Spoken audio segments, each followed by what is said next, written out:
আসসালামু আলাইকুম everyone, welcome back to my channel baking and cooking art. অনেকে অনেকভাবে কেক মেকিং করে থাকেন। অনেকের কেক পারফেক্ট হয়, আবার অনেকের কেক পারফেক্ট হয়েও বসে যায় কিংবা চুপসে যায়। এমন সমস্যা অনেকের হয়ে থাকে। তবে কিভাবে পারফেক্ট নিয়ম ফলো করে আপনারা সঠিকভাবে কেক তৈরি করতে পারবেন সেই রেসিপি থাকছে। চলুন তাহলে মূল রেসিপি দেখে নিই। আজকে আমরা বানাবো ভ্যানিলা পাউন্ড কেক। এখানে আমি 6 ডিমের রেসিপিতে তৈরি করছি। আপনারা চাইলে 2 ডিম 4 ডিম দিয়েও তৈরি করতে পারেন। সেক্ষেত্রে উপকরণগুলো একটু ভাগ করে নেবেন। আমি এখানে তীর ব্র্যান্ডের ময়দা নিয়ে নিয়েছি 225 গ্রাম। পাউন্ড কেকের একটা রেশিও আছে, ময়দা, ডিম, চিনি এগুলো সব 1:1। এজন্য আমরা এখানে ময়দা নিয়ে নিয়েছি 225 গ্রাম এবং কর্নফ্লাওয়ার নিয়ে নিয়েছি 45 গ্রাম।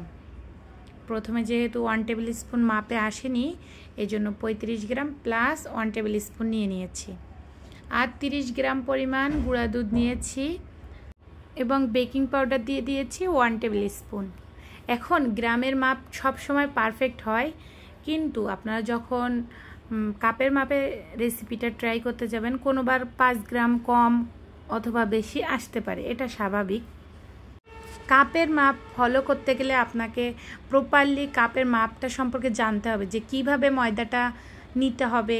আপনি যদি এই কাপ দিয়ে চাপ দিয়ে নিয়ে নেন, সেক্ষেত্রে কিন্তু অনেক ময়দা চলে আসবে। বিস্তারিত পরের ভিডিওতে আলোচনা করব। এখন আমরা পাউন্ড কেকের রেসিপিটি দেখে নিই। আমরা এখানে 6 ডিম নিয়েছি।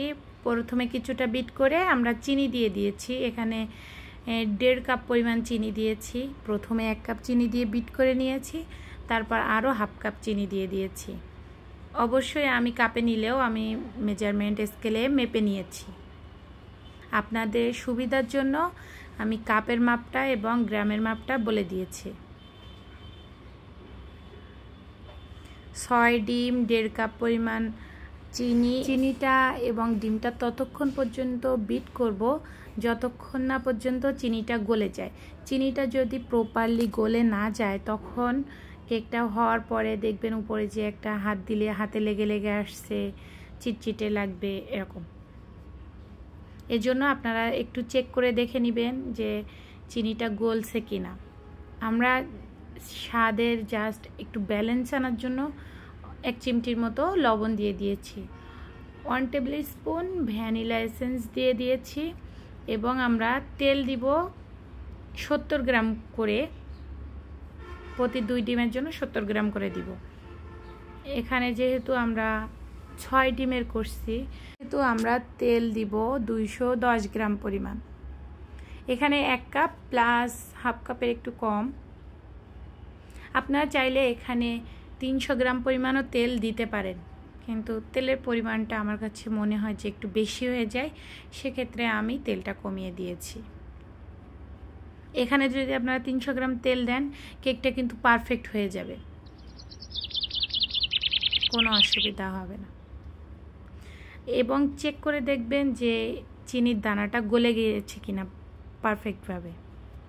আর শুকনো উপকরণগুলো চেলে নিলে বেশি ভালো হয়, কিন্তু আমি যেখানে কেকটা তৈরি করেছি ওখানে আমার চালনি ছিল না, এজন্য আমি চেলে নিতে পারিনি, সরাসরি মিশিয়ে দিয়েছি।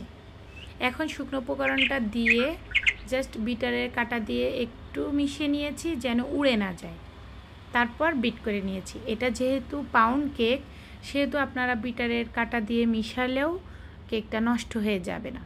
কিন্তু যখন স্পঞ্জ কেক তৈরি করবেন, সেক্ষেত্রে অবশ্যই হ্যান্ড উইক্স কিংবা আলতো হাতে মিশিয়ে নিতে হবে, তাহলে কেকটা স্পঞ্জি হবে এবং পারফেক্ট হবে। এবং আমি এরকম বড় একটা মোল্ডে এবং ছোট আরেকটা মোল্ডে দিয়েছি 6 ডিমের কেক।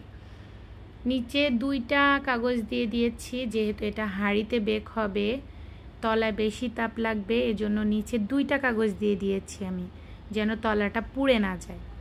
এবং যেহেতু অনেক বড় হাঁড়িতে করা হয়েছে, এজন্য উপর দিয়ে কালার আসতে কিন্তু একটু সময় লাগবে। আমাদের কেকটা পারফেক্টভাবে হয়ে গিয়েছে। এটাও হতে 45 থেকে 50 মিনিটের মতো সময় লাগছে। তারপর কেকটা যখন হয়ে যাবে তারপর 5 মিনিট আমরা হাঁড়ির ভেতরে ওভাবে রেখে দিব। তারপর কেকটা যখন কুসুম গরম থাকবে তখন আমরা এখানে সুগার সিরাপ দিব। অবশ্যই সুগার সিরাপটা কম পরিমাণে দিবেন, যেন বেশি দিয়ে না ফেলেন, তাহলে কেকটা আবার ভালো হবে না। উপর দিয়ে দিয়েছি, ব্রাশ দিয়ে দিলে এটা ভালো হয়। আমরা সুগার সিরাপটা দিয়ে নিয়েছি। সুগার সিরাপ দেওয়ার আগে কেকটা দেখতে এমন ছিল, সুগার সিরাপটা দেওয়ার কারণে অনেক সফট হবে কেকটা এবং অনেক সময় ধরে কেকটা সফট থাকবে, আর নয়তো উপরটা শুকনা শুকনা লাগে। আজ এ পর্যন্তই। সবাই ভালো থাকবেন, সুস্থ থাকবেন এবং পারফেক্ট সকল রেসিপি দেখতে চ্যানেলটির সাথে থাকবেন এবং সাবস্ক্রাইব করবেন।